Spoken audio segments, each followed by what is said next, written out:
आज बड़ा सुख का विषय है कि हमारे पास हिता गौशाला में श्री रमेश भाई रूपालिया जी हैं। आप एक चर्चित नाम हैं, इनको परिचय के मोहताज नहीं हैं और पूरे विश्व में जाने जाते हैं अपने अच्छे काम के लिए। तो आज इनसे पूछते हैं कि ये गाज़ियाबाद पहुंच गए हैं हिता में, कैसा इनको लगा, कैसा इनका अनुभव रहा उत्तर प्रदेश का। जी सर, ओवर टू यू। हाँ, आज मैं हेता जो फार्म है यहाँ विजिट करने के लिए आया था और मैंने सब बहुत कुछ देखा जो गोपालन के प्रति आपका जो काम है रावत सर का, उसका एक छोटा सा म्यूजियम है। माता जी से भी मिला और मेरे लिए नया नहीं है, इसलिए कि मैं 2015-16 से रावत जी को अच्छे से जानता हूँ। मेरा व्यवहारिक स्वरूप भी उनके साथ रहा है पहले से और मैं ज़्यादा इससे प्रभावित इसीलिए हूँ कि जब मैं 200-300 गाय में मेरा पूरा फैमिली लगता है तो भी हम लोगों को पसीना आ जाता है काम करने में और कराने में। तो रावत जी से ये सीखने जैसा मुझे ये लगा कि 1000 गाय 5 जगह पे बटी हुई, 5 जगह पे फार्म, आईटी का बंदा जिन्होंने जिंदगी में गाय को हाथ नहीं लगाया था, अमेरिका से आया और सीधा गाय में लग गया पिछले 10 साल से, एक बार भी बिना थके। हालांकि स्टार्टिंग में तो लॉस भी हुआ होगा, परंतु इतना सब कुछ मेंटली, साइकोलॉजिकली, प्रोफेशनली और इकोनॉमिकली ये सब चीज़ों को बैलेंस करने का जो तजुर्बा है रावत सर में, ये मुझे बहुत इम्प्रेस कर रहा है।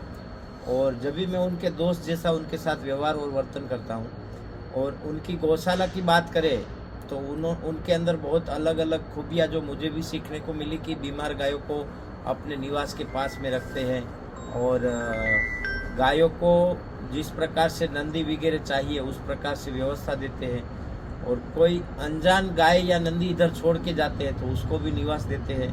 1 रुपये का दान चंदा नहीं लेते हैं। सोशल मीडिया में भी खुद इतने ज़्यादा एक्टिव नहीं है।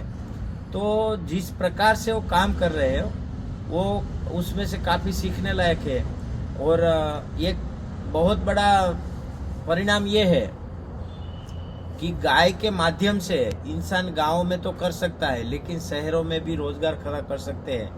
तो रावत जी ने गाय को माता का दर्जा तो दिया लेकिन अपने रोजगार का साधन भी बनाया।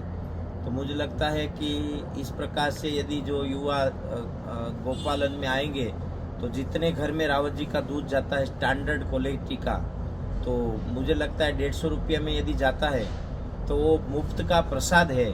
ये 1500 का लीटर होना चाहिए क्योंकि गाय के दूध के अंदर मेडिसिनल प्रॉपर्टी है, वो ऋषि मुनियों ने भी कहा है और अब साइंस भी कह रहा है। Beta carotene, A2 protein, calcium से लेके बहुत सारी नाम लेंगे तो 1 घंटा उसमें जाएगा। इतनी अच्छी प्रॉपर्टियाज है जो गाय के दूध के अंदर।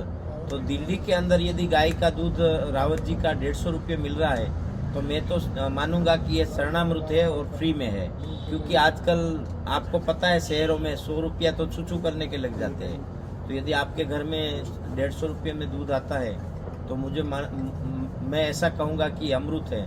और इस प्रकार से यदि आप रावत जी का दूध भी खरीदते हैं ना तो भी आप गौ सेवा के सहयोगी है, क्योंकि आपका धन एक ऐसी जगह पे जा रहा है कि जहाँ पे गौ माता का जीवन निर्वाह हो रहा है। भले सोचने वाले 1000 बात सोचेंगे, लेकिन इस प्रकार से गाय आधारित कृषि भी करते हैं तो वहाँ से जो पैदावार होता है वो भी जो लोग खरीदते हैं उसके परिवार की तंदुरुस्ती, बच्चों की तंदुरुस्ती वो सुधरती है। तो मुझे लगता है ये एक प्रकार से सेवा, निष्काम सेवा है। जीवन चलाने के लिए धन तो चाहिए लेकिन इतना भी धन यहाँ नहीं कमाया जाता। लाखों करोड़ों में लूट हो और उसी से गौशाला चले, ऐसा भी नहीं है। तो ज़्यादा तो मैं कुछ जानता नहीं हूँ इतना, परंतु रावत जी को मैं लाख लाख सलाम वंदन करता हूँ। रावत जी के माता पिता को वंदन करता हूँ और मैं दिल से नमन करता हूँ कि ऐसे युवा एक प्रकार से पूरा जीवन इन्होंने समर्पित किया है, क्योंकि रात दिन गाय के सिवा कोई बात ही नहीं रहती। इतनी गाय जब मेरी 300 में वो रहती है तो 1000 में तो होना ही होना है। तो ज़्यादा तो कुछ नहीं कहूँगा पर रावत जी को जितना हम हेल्प कर सके मन से, धन से, वचन से, कर्म से, तो एक अपने लिए बड़ी गौ सेवा है। जय गौ माता, वंदे गो मातरम।